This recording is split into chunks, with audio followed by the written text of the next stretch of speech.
Bismillahirrahmanirrahim. Good morning, dear children. This is our explanation number 4 of English language, and our topic is proverbs. Proverbs. Do you know what are proverbs? Have you ever heard about these? And do you know what do we call proverbs in Urdu? We call proverbs in Urdu muhavre or kahavat. So let's learn something more about proverbs.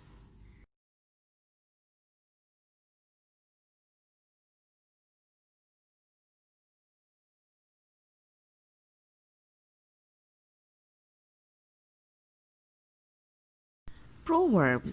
A proverb is a simple, short, well known saying stating a general truth or piece of advice on common sense or experience. Proverbs क्या होते हैं? छोटी सी बात या नसीहत जो हमें हमारे बड़े करते हैं कि हम अपना काम सही से करें और कोई ज़िंदगी में अपनी कोई गलती ना करें, मतलब दूसरों के एक्सपीरियंस से सीखें। तो वो जो छोटी छोटी बातें हैं नसीहत के फॉर्म में जब उनको सेंटेंस फॉर्म में लिखा जाता है, so in English we call that proverbs. Some of the examples are all that glitters is not gold. What does that mean? In Urdu, if we translate this proverb, it will be कि हर चमकती हुई चीज़ सोना नहीं होती. इसका मतलब क्या है कि all that glitters is not gold, कि जो भी चीज़ हमें अट्रैक्टिव नज़र आ रही होती है, जिसको देखकर हमें दिल करता है कि हम फ़ौरन से परचेज़ कर लें या अच्छी लगे हमें कोई भी चीज़, तो ज़रूरी नहीं है कि वो सारी अट्रैक्टिव चीज़ें हमारे लिए फ़ायदेमंद हो सकता है कि वो चीज़ बाद में हमें नुकसान पहुंचा दे. So what is proverb? It is a short, well-known saying जो हमें नसीहत करती है कि हम हमारी लाइफ सही से स्पेंड करें, सही से गुजारें. Now here are some examples. We are going to read these proverbs and later I'm going to explain each and every of these. So the first one is all that glitter is not gold.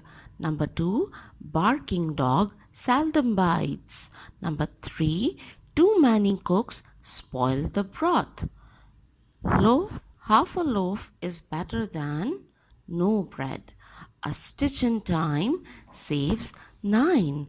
So what does number 1 means? कि हर चमकती हुई चीज़ सोना नहीं होती. सोना gold. And what does that mean?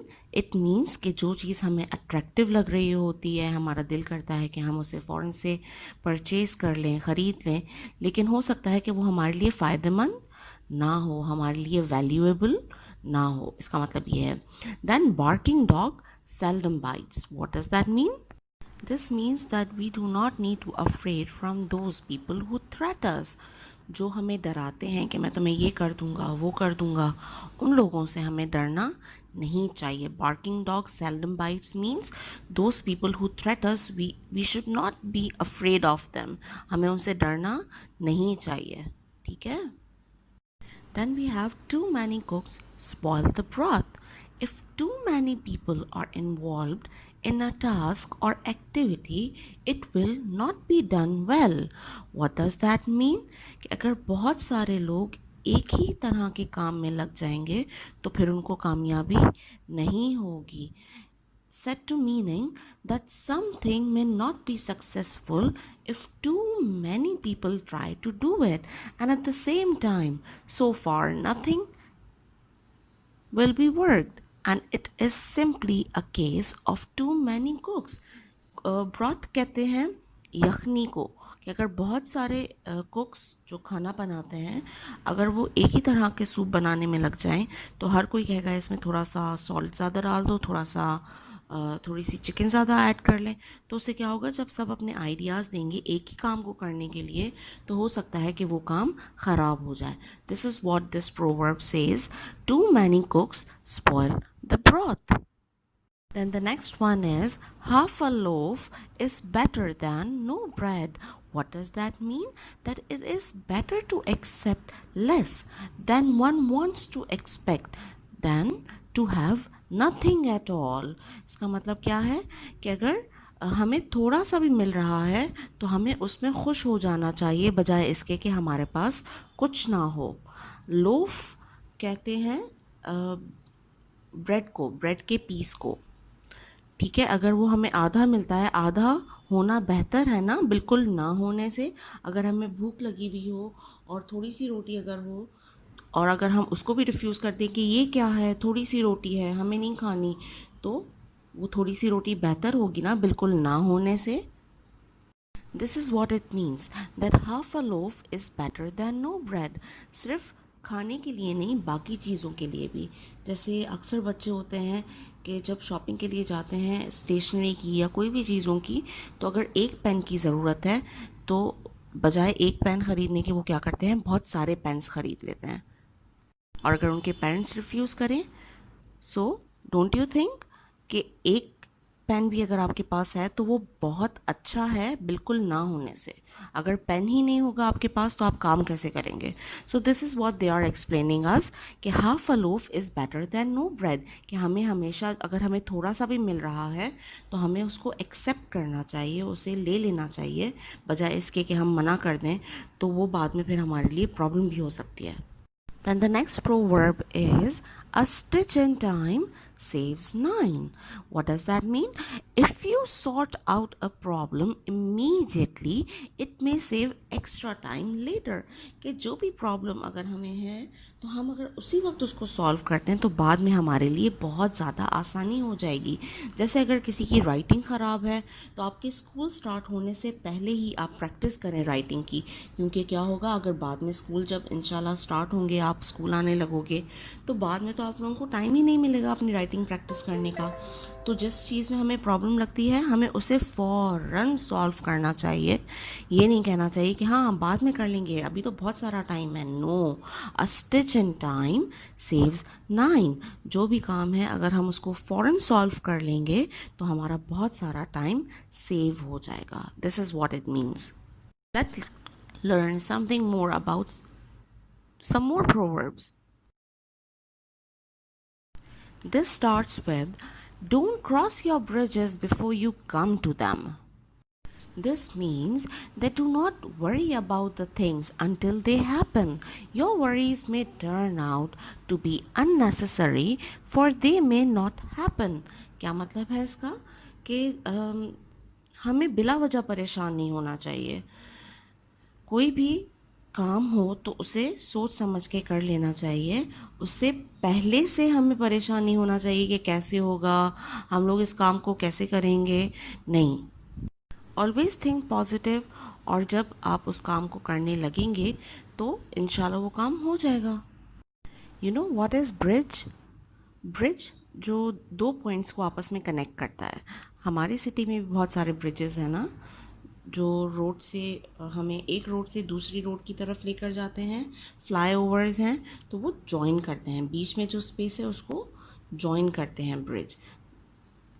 जैसे आपको word sentences अगर दिए जाए बनाने के लिए तो आप थोड़ा सा परेशान होते हो ना, कैसे बनाएंगे, मुश्किल वर्ड्स हैं। लेकिन जब आप बनाने लगते हैं तो फिर it becomes too easy for you to make these sentences.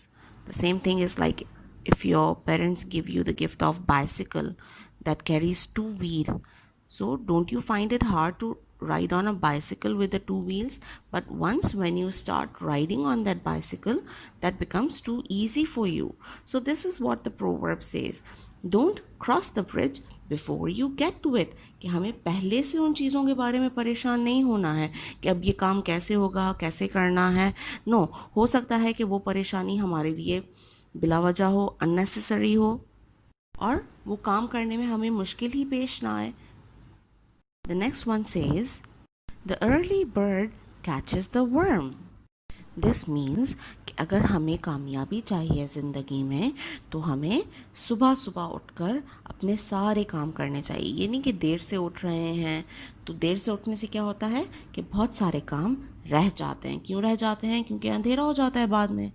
इसलिए हमें बर्ड की एग्जांपल दी हुई है कि जो बर्ड हैं अगर वो भी देर से उठेंगे तो क्या होगा, मगरिब से पहले पहले उन्हें अपना दाना चुनना होता है ना। सो What does this proverb says? The early bird catches the worm.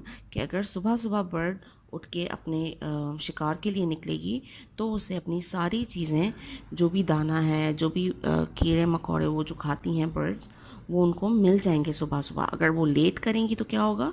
हो सकता है दूसरी बर्ड्स आके उनका खाना खा लें. So the same thing is for human beings as well, कि हमें अपने काम करने हैं, we should wake up early in the morning so that we can get done with that work earlier, ताकि हम भी अपना काम जल्दी जल्दी कंप्लीट कर लें. Next proverb is better late than never. What does it mean? It means it is better to do things late than not doing it. कि बेहतर होगा कि हम भले लेट कर लें कोई भी काम, लेकिन बिल्कुल इसको छोड़ ना दें. इसकी एग्जाम्पल क्या होगी?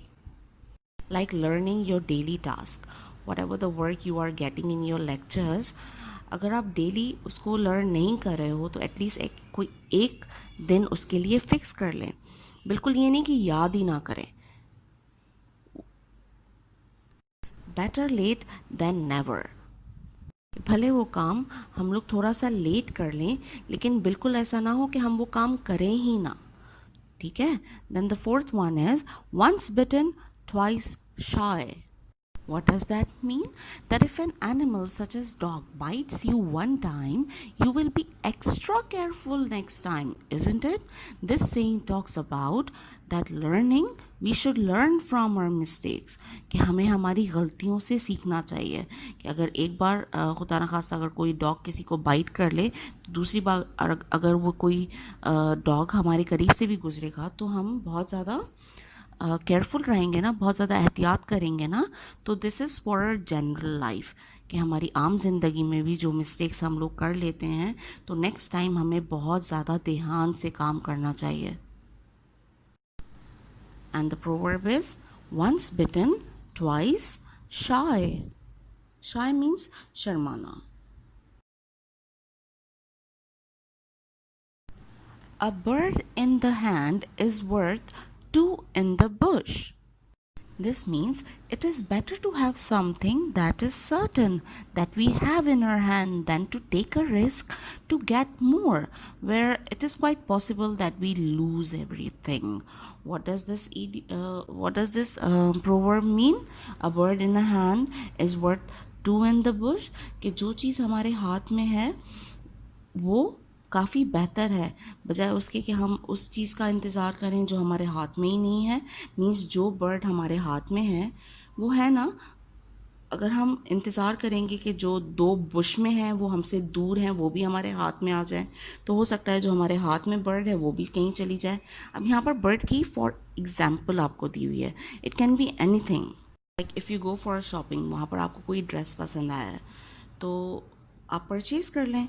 लेकिन आप अगर ज़िद करेंगे कि नहीं हमें और भी शॉप्स देखनी है, तो हो सकता है आप जब शॉप देखने जाओ वापस आओ तो कोई और वो ड्रेस परचेज़ कर ले.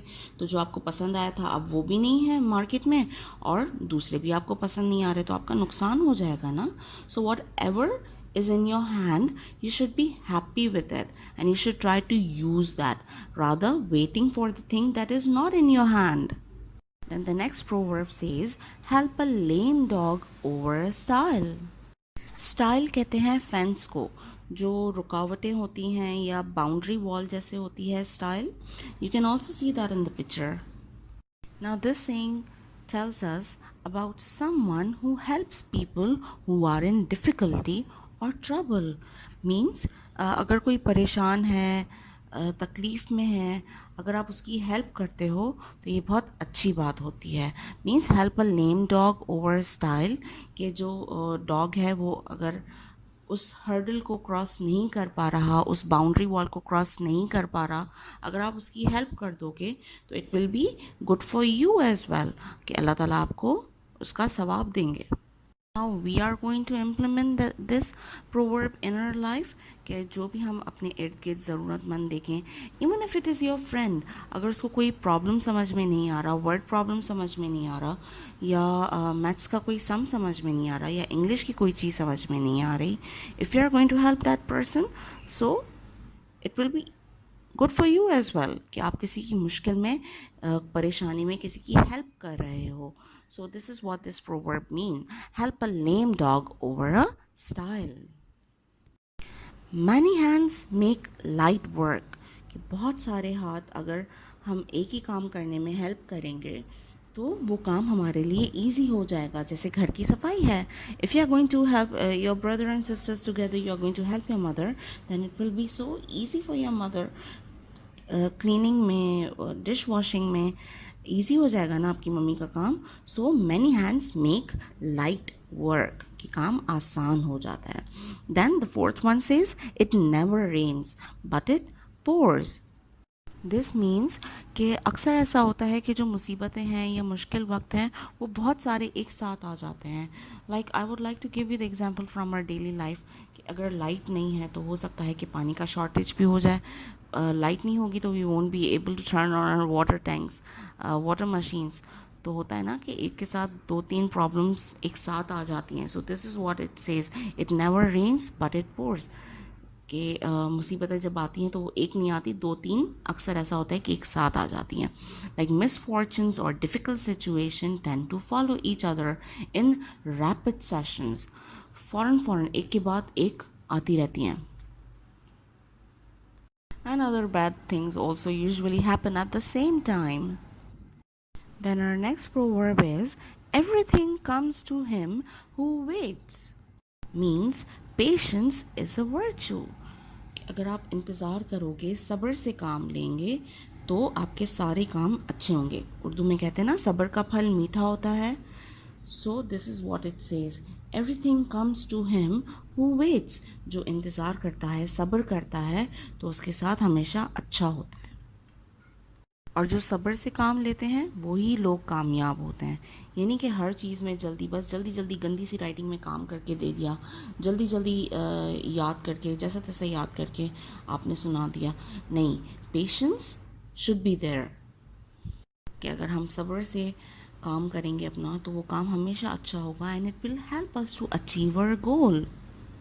क्रिकेट में भी देखते हैं ना आप, क्या होता है क्रिकेट में, अगर प्लेयर ध्यान से नहीं खेलेगा, पेशेंस नहीं होगी उसमें और वो रन लेने की जल्दी में अगर अपनी जगह छोड़ देगा तो what will happen to that player, he will lose the game, might get out. तो पेशेंस होना लाइफ में बहुत इम्पॉर्टेंट है. This is what this proverb says us, everything comes to him who waits. And the last one is beggars cannot be choosers. Beggars जो फ़कीर होते हैं, जो भीख मांगते हैं, जो मांग के खा रहे होते हैं, वो अपनी मर्ज़ी की चीज़ें परचेज़ नहीं कर सकते. क्यों? क्योंकि वो मेहनत नहीं करना चाह रहे, है ना. इसीलिए वो दूसरों से मांग रहे हैं. वो अपनी पसंद से खाना परचेज़ कर सकते हैं? नहीं ना. आप और मैं जो भी उन्हें देते हैं वो ले लेते हैं. और अपनी पसंद के क्लोथ्स परचेज कर सकते हैं वो? No, beggars can not be choosers. It means that people who don't have an option have to accept what is offered. जिनके पास ऑप्शन नहीं है चूज़ करने का, वो अपनी मर्ज़ी से चीज़ें चूज़ नहीं कर सकते. उन्हें वही उसी पर गुजारा करना होता है और वही चीज़ें एक्सेप्ट करनी होती हैं जो उनको ऑफ़र की हुई होती हैं, जो उनको हम लोग देते हैं. अच्छा, अब जो ये प्रोवर्ब है ये सिर्फ बेगर्स के लिए नहीं है. This also implements in every persons life. For example, अगर आप किसी जगह पर घूमने के लिए जाते हैं, ठीक है, अगर उस होटल में फ़र्नीचर आपकी पसंद का नहीं है तो आपको उसी पे गुजारा करना है. Why? Because beggars can not be choosers. अब हमारे पास कोई और ऑप्शंस नहीं है तो जो भी फर्नीचर वहाँ पर है, चाहे वो किसी भी हालत में है, अब हमारे पास कोई ऑप्शन तो नहीं है, हम वापस अपने घर तो नहीं आ सकते आराम से सोने के लिए, तो हमें उसी पर गुजारा करना है. ठीक है, this is what it means. Like if your mother has cook dal, और अगर आपको नहीं पसंद है दाल और आपको भूख भी बहुत ज़्यादा लगी हुई है तो आप क्या करेंगे? आपके पास कोई ऑप्शन होगा कुछ और खाने का? नहीं ना. So you will rely on that dal chawal. So यही आपको समझाने की कोशिश कर रहे हैं कि beggars can not be choosers. जो भी चीज़ हमारे हाथ में है तो हमें उसे अवेल करनी चाहिए, बजाय इसके कि हम बिल्कुल ही रिफ्यूज़ कर दें और बाद में नुकसान उठाएं, स्पेशली उन हालात में जब हमारे पास ऑप्शंस ना हो। Try to use the things. So, hope children, you have understood all these proverbs. Now, let's learn how to do this work in your copy. Now, on title page, you are going to write down definition of proverb with some examples. For example, a stitch in time saves nine, or the early bird catches the worm, and make it colorful. And after making the title page, you are going to do the exercise. Now this exercise is in your book, course book, on page number 101, exercise B, and question number 1. Question says, can you complete the following proverbs? It says, you have to complete these proverbs. Half phrase दिया हुआ है आपको proverb का, बाकी आपको खुद complete करना है. Like for example, don't cross your bridges. What will be the next? Before you come to them. The next one is, half a loaf is better than no bread. Barking dogs seldom bites. The early bird catches the worm. A stitch in time saves nine. Better late than never. Too many cooks spoils the broth. Once bitten, twice shy. So simply you are going to copy down these question and their answers in your copy. Now this exercise is also given in your book on page number 101, exercise B, question number 4. In this, what you have to do, you have to match the column to complete the proverb. And again, this exercise you are going to do in your copy, but matching. How you are going to match? Not with the line. आप line से match नहीं करेंगे, आप numbering लिखेंगे. Can you see? Number 1 is all that glitters. What will be its answer? Is not gold. तो आप numbering से match करेंगे. Number 1 is all that glitter, और आंसर में दूसरे कॉलम में क्या है? Is not gold. उसके आगे आप क्या लिखेंगे? उसके आगे भी आप 1 लिखेंगे. Then number 2 is a bird in hand. What will be its answer? Is worth 2 in the bush. Number 3, help a lame dog. What will be its answer? Over a stile. So the rest of them you are going to solve and do that in your copy.